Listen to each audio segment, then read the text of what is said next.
नमस्कार दोस्तों। काम, क्रोध और लोभ ये तीनों नरक के द्वार हैं। भगवान श्री कृष्ण गीता में कहते हैं, अध्याय 16 में कहते हैं और श्लोक नंबर है इसका 21। अध्याय 16 के 21वें श्लोक में भगवान श्री कृष्ण कहते हैं, त्रिविधम नरकस्येदं द्वारम नाशनमात्मनः कामः क्रोधस्तथा लोभस्तथा तद्मात् देहत्रयं त्यजेत्। यानी कि काम, क्रोध तथा लोभ ये तीनों नरक के द्वार हैं, आत्मा का नाश करने वाले हैं, अर्थात अधोगति में ले जाने वाले हैं। इसलिए हमें इन तीनों का त्याग कर देना चाहिए। एक तरफ भगवान श्री कृष्ण कहते हैं कि काम, क्रोध और लोभ नरक के द्वार हैं, अधोगति में ले जाते हैं, आत्मा का नाश करने वाले हैं। इसलिए हमें इन तीनों का त्याग कर देना चाहिए। और दूसरी तरफ तुलसीदास जी कहते हैं, काम, क्रोध, मद, लोभ नाथ नरक के पंथ। काम, क्रोध, मद, लोभ नाथ नरक के पंथ, सब परिहरि रघुबीर रही, भजऊ भजहि जय संत। तुलसीदास जी कहते हैं कि काम, क्रोध, मद और लोभ ये सब नरक के मार्ग हैं। इसे त्याग करके रघुवीर का भजन करना चाहिए। ये दोनों महापुरुष, एक तरफ तो भगवान श्री कृष्ण, इन्हें महापुरुष क्या परम ब्रह्म परमेश्वर कहा जाता है, तो एक तरफ भगवान श्री कृष्ण भी कह रहे हैं कि काम, क्रोध और लोभ नरक के मार्ग हैं।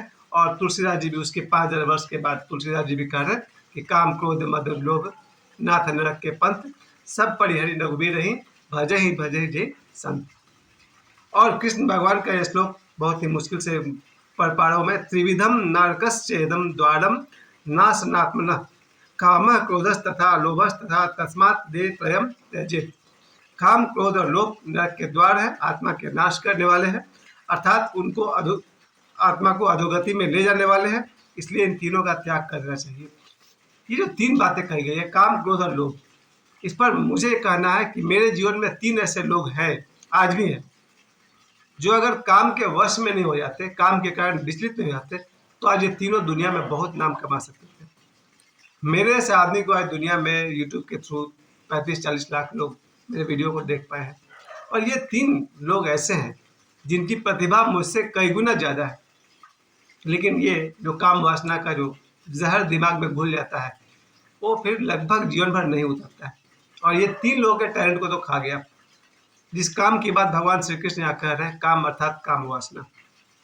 बचपन में मैं भी सुनता था कि काम, क्रोध आदमी का नाश करता है, तो मुझे लगता था लोग तो काम करते हैं, नौकरी करते हैं, इसमें नाश कैसे होता है। लेकिन बाद में समझ में आया यहाँ काम का अर्थ क्या होता है। काम का अर्थ यहाँ वासना से है। जिस आदमी के मन में काम वासना सवार हो जाए, उसका जीवन समझिए 100 में 75% तो नष्ट होगा ही होगा, या फिर अगर 25% भी नष्ट हुआ तो 75 ही बचा पाएगा। ये काम वासना लगभग 7 वर्ष की उम्र के आसपास मुझे प्रभावित करना शुरू कर दिया। 12-13 वर्ष के बाद तो बहुत ही एक्टिव हो गया। और बाद में मुझे रिसर्च से पता चला कि अधिकांश आदमी की काम वासना 7 वर्ष के आसपास में सक्रिय हो जाती है। 12-13 वर्ष की उम्र के बाद तो बहुत ज़्यादा सक्रिय हो जाती है, और 16, 17, 18 तो खैर कहना ही क्या। धन्य वो लोग जिनकी जो काम वासना सक्रिय तो होती है, लेकिन उनके दिशा कुछ और होता है। खैर, तो पहली बात तो यह है कि काम वासना नरक के द्वार है। ये इसलिए भी कहा गया है कि मेरे जीवन में, जैसे मैंने कहा 3 लोगों को, ये 3 अगर काम वासना के वशीभूत नहीं हुए होते तो आज दुनिया में बहुत बड़े शख्सियत होते। हर आदमी, हर बच्चा, हर युवा जो काम वासना के वशीभूत है, कहीं ना कहीं बहुत ज़्यादा दुख उठाता है। धर्म सम्मत काम अलग चीज़ है, वो कुछ और होता है, उस पर मैं इतना कम समय में नहीं बोल पाऊंगा। लेकिन जिस काम वासना की आज बात होती है, चाहे वो सामाजिक चर्चा के विषय में हो, या स्कूल हो, या कॉलेज हो, काम वासना का जो रूप 2024 में दिखाई पड़ता है, वो नरक का द्वार है ही। दूसरी बात, भगवान कृष्ण कहते हैं क्रोध, क्रोध नरक का द्वार है। तब क्रोध की शक्ति तो जरूर ईश्वर की दी हुई शक्ति है, लेकिन जब कोई आदमी क्रोध में वशीभूत होता है, सारा जीवन जलता भूनता रहता है। मेरे साथ तो ये होता है। एक बार मैं जब किसी व्यक्ति से क्रोधित हो जाता हूँ तो 50-60 साल तक तो, 60 साल तो मैं हुआ भी नहीं, वर्षों में उस आदमी को माफ नहीं करता हूँ। क्रोध की आग में जलता रहता हूँ। ये जो क्रोध है, जहाँ कहीं इसका सदुपयोग है वहाँ तो क्रोध करना चाहिए। शायद अपने बच्चों की भलाई के लिए, अपने विद्यार्थियों की भलाई के लिए, पड़ोसियों की भलाई के लिए, दोस्तों की भलाई के लिए, या दोस्तों की ठुकाई के लिए क्रोध का उपयोग तो करना चाहिए। लेकिन ये क्रोध जीवन भर हमारे मन को जलाए, तब ये नरक का द्वार बन जाता है। क्रोध के वशीभूत होकर के लोगों ने अपने पति, पत्नी, माँ बाप, बच्चों, किस किस की तक की हत्या तक नहीं कर दी है। क्रोध के वशीभूत होकर लोग ऐसे ऐसे काम कर डालते हैं कि जीवन भर पछताने के सिवा कुछ हाथ नहीं लगता है। सच है।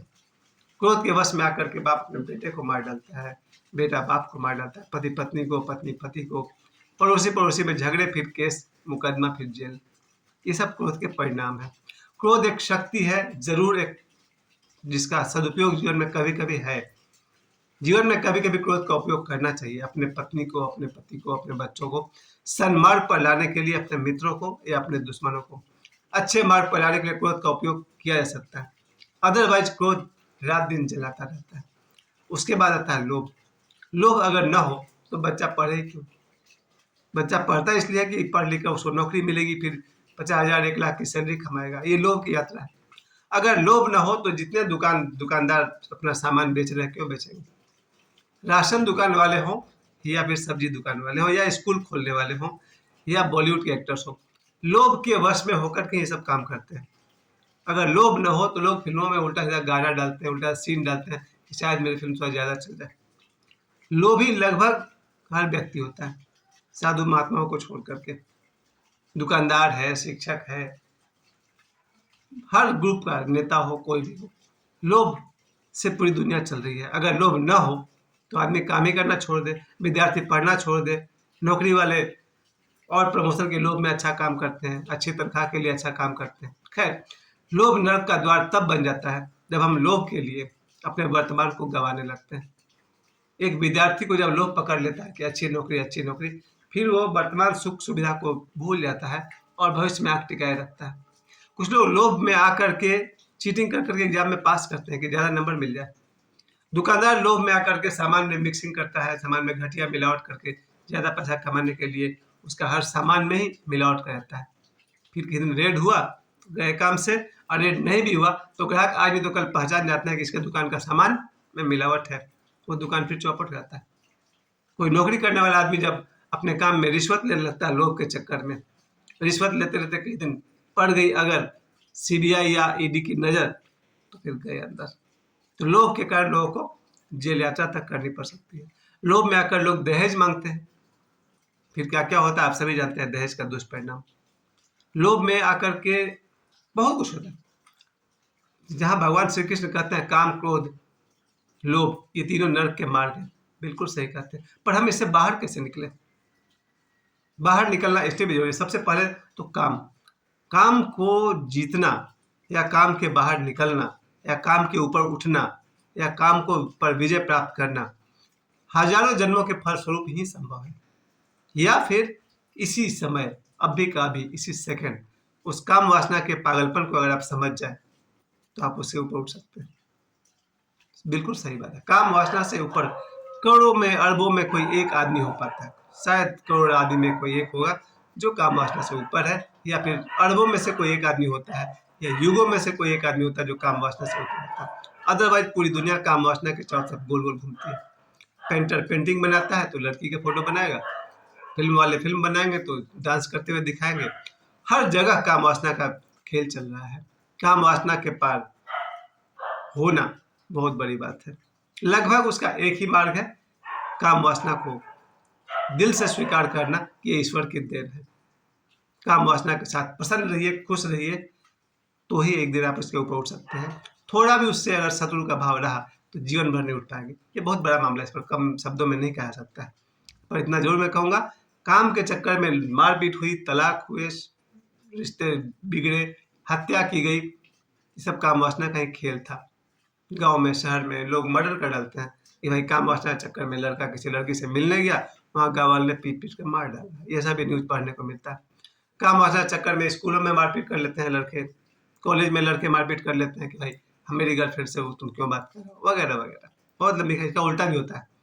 अगर कोई लड़की अपनी सहेली से लड़ जाती है कि तुम मेरे ही बॉयफ्रेंड की तरफ क्यों जा रही है, ये काम वासना का कुरूप रूप है।